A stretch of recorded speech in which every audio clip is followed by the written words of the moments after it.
తెలుసు కదా. బాగుంది సినిమా అయితే మాత్రం. స్టోరీ స్టార్ట్ అయిన 10 minutes నుంచి సినిమాలో లీనం అయిపోతారు జనాలు.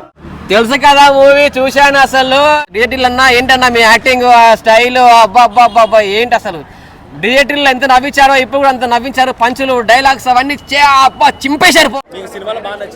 హీరో గారు హీరోని యాక్టింగ్ అన్ని బాగుందండి. స్టోరీ మెయిన్ మనకు 90% స్టోరీ అన్న. నెవర్ బిఫోర్ ఎవర్ ఆఫ్టర్ ఇట్లాంటి స్టోరీ. ఎలా ఉంది బ్రో తెలుసు కదా. చాలా బాగుండే, నాకైతే పర్సనల్ గా చాలా నచ్చింది.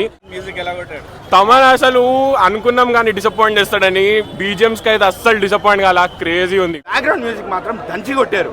సినిమాలో జనాలు లీనమైపోవడానికి బ్యాక్గ్రౌండ్ మ్యూజిక్ చాలా ఇంపార్టెంట్ రోల్ ప్లే చేసింది.